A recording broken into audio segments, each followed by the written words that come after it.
Advogados, economistas, comunicadores, empresários, estudiosos, a troca de ideias, análises e experiências. Este é Visões.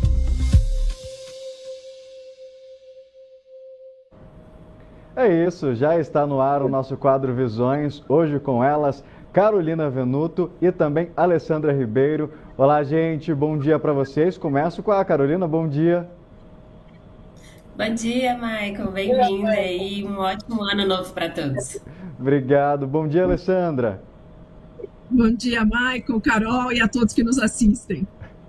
Pois é, a gente já começa, falando ali de reforma ministerial. 2025 mal começou, já teve ali mudança em ministérios e a expectativa é que essas reformas ali atinjam pelo menos 10 ministérios já nesse início, gente? Isso aí, Michael. A gente tem acompanhado de perto as movimentações em torno dessa pauta. É normal que na metade do governo presidencial essas alterações sejam feitas. Então, são muitas cadeiras aí que podem ser mudadas, acomodadas aí, os membros que saiam das cadeiras que estão hoje, com o objetivo de melhorar e manter a governabilidade do presidente Lula no Congresso Nacional.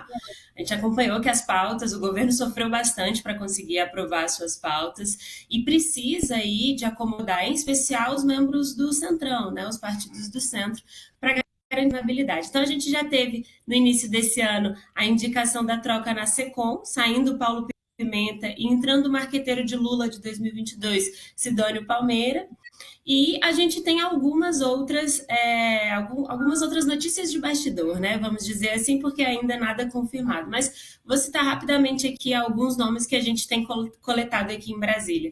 Na Secretaria-Geral, é possível que o atual ministro Márcio Macedo seja substituído pelo próprio Paulo Pimenta, né, que está saindo da SECOM, ou também pela Gleisi Hoffmann, que é a atual presidente do PT e que também está deixando a presidência do partido. No Ministério da Defesa, o atual ministro José Múcio, ele já tinha anunciado desde quando assumiu a cadeira de que não pretendia cumprir todo o mandato e por isso ele deve ser substituído por Geraldo Alckmin, que é o atual ministro de Indústria e Comércio e também vice-presidente. No Ministério de Minas e Energias, é possível também que Alexandre Silveira ceda espaço para algum outro parlamentar importante do Centrão. E aí tem correndo no bastidor os nomes de Eduardo Braga, que foi o relator da reforma tributária no Senado, e também o deputado Marcos Pereira, presidente do Republicanos, partido que vai assumir provavelmente o comando da Câmara a partir desse ano também. Além disso, a gente tem Secretaria de Relações Institucionais, com a possível saída do atual ministro Padilha e acomodação possível também do ministro Alexandre Silveira. Além da SRI, Silveira também pode ir para a presidência da Petrobras.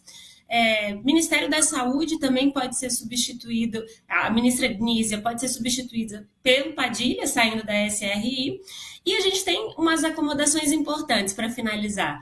Pacheco, que está saindo da presidência do Senado e é possível que o governo tente encaixá-lo para melhorar a articulação no Senado. E aí tem pastas como Justiça, Indústria ou a própria Defesa. E, por fim, mas não menos importante, Arthur Lira, que é o atual presidente da Câmara, que pode tentar vir a ser acomodado no Ministério da Agricultura ou no Ministério da Saúde, ambas pastas com um orçamento vultoso para ficar no comando de quem a assumir. Então, tem muita coisa para acontecer, tem indicação do Tribunal de Contas também, tem também a troca da presidência do STF, onde sai Barroso e entra Fachin. Então, vai ser um ano bem agitado por aqui em Brasília. A primeira semana de 2025 já promete aí muita novidade. Alessandra, a gente sabe que a economia está ali mais relacionada ao Ministério da Fazenda, mas querendo ou não, essa mudança ali, principalmente se acontecer na presidência da Petrobras, em estatais importantes ali, acaba impactando a economia também. Sem sombra de dúvida, Maicon, sem sombra de dúvida, não só por causa desses que são muito importantes para a economia, seja a Petrobras, e outros ministérios mais diretamente relacionados, né?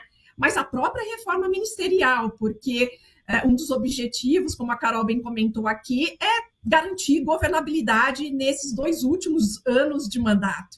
E a gente sabe que o governo tem um desafio muito grande em termos de agenda, e aí, trazendo para a seara mais econômica, tem aí, né, uma preocupação muito grande com a seara fiscal, o pacote fiscal, tem orçamento para voltar ainda referente a 2025, e tem também uma pressão muito grande do mercado para o governo avançar em gastos aí mais obrigatórios, com um pacote ainda mais ambicioso do que já anunciou, né? Então, acho que o governo vai precisar realmente garantir essa governabilidade. Então, no todo, e especificamente para a Petrobras e outros ministérios, é uma reforma extremamente importante para a agenda econômica. E Carolina, para a gente entender um pouquinho ali, hoje a esplanada dos ministérios está dividida assim: o PT tem 12 ministérios, o MDB vem na sequência com 3, o PSB com 2, o União Brasil com 3, o PSD com 3, aí PDT, PSOL, PCdoB, PP, tem Republicanos, Rede, PRD tem 7 e sem partido 8. Você acha que o PT vai abrir mão de alguns desses partidos? A gente falou, tem 12 ministérios ali, ele deve abrir mão para conseguir ter mais acesso ali ao Centrão? Ele deve, Maicon. Vai ser difícil, não é uma tarefa fácil. São nomes importantes também para o governo, né? Os nomes do PT. Então, por isso que a gente entende que, ainda que um ministro saia de um ministério, ele possa vir a ser realocado, seja até, por exemplo, na liderança do governo na Câmara ou no Senado. Mas o fato é que esse xadrez é complexo e, neste momento, é o que o governo deve estar fazendo, né? Acomodando quem precisa entrar para garantir uma maior governabilidade. Aí não tem como, os partidos de centro são muito importantes, né? Como a gente falou aqui do Republicanos, que já tem uma pasta na esplanada hoje, mas que vai ser o partido que vai comandar a Câmara dos Deputados, casa onde o governo tem tido muita dificuldade de articular suas demandas. Então, precisa acomodar essa sigla, né? A gente está voltando de uma eleição municipal, onde partidos importantes cresceram, então o governo tem que fazer esse xadrez. Eu acho até importante fazer um destaque aqui, a Alessandra comentou sobre as necessárias medidas de reajuste que ainda precisam ser realizadas, e pelo que a gente vem apurando nessa pauta específica, a troca do comando da presidência do PT, do próprio partido, tem esse foco, né? A Gleisi foi muito resistente às medidas de ajuste, e a tentativa de colocar, por exemplo, o Edinho na presidência do PT é para tentar diminuir o atrito com a base. Então, é importante que o governo faça isso, é muito importante. Não dá para achar que vai governar sem o Congresso, sem os partidos de centro, e o governo vai se dedicar a isso sim. Vai ser o início ali de 2025, que a gente ainda vai ter muito assunto para falar, para comentar, e não só aqui no Brasil. A gente vai aproveitar para estender essa conversa nossa agora para o exterior. É um ano também de muitas posses. A mais falada, por enquanto, é a de Donald Trump, e que promete muito, né, Alessandra? Mas vem cá, promete coisa boa ou tensão para a gente? Pois é, Maicon. Eu diria que é mais tensão do que coisa boa, infelizmente. Não só para a gente, mas para o mundo todo, viu, Maicon? Acho que em linhas gerais, né? Como a gente tem percebido, a política econômica que ele já vinha sinalizando, ele tem reforçado nos seus discursos mais recentes, né? Então, aquela ideia de fazer uma desoneração grande de impostos, né? Para o setor privado, uma desregulamentação muito expressiva também, ao mesmo tempo um aumento expressivo das tarifas sobre produtos importados, especialmente da China, mas a gente sabe que a ideia também, como ele bem sinalizou, é colocar esse aumento de tarifas para outros países, parceiros comerciais, e além da China, que é o grande inimigo, a gente também tem o México muito, né, lá no objetivo principal, Canadá também, né, e outros parceiros comerciais, como países da União Europeia e mesmo aqui da América Latina, né, o restante aqui da América Latina, tirando o México. Então, esse tipo de política, ela já vem repercutindo nos últimos meses nos mercados, né, que os mercados, os agentes entendem que o resultado dessa política é mais endividamento público nos Estados Unidos e uma inflação mais resistente.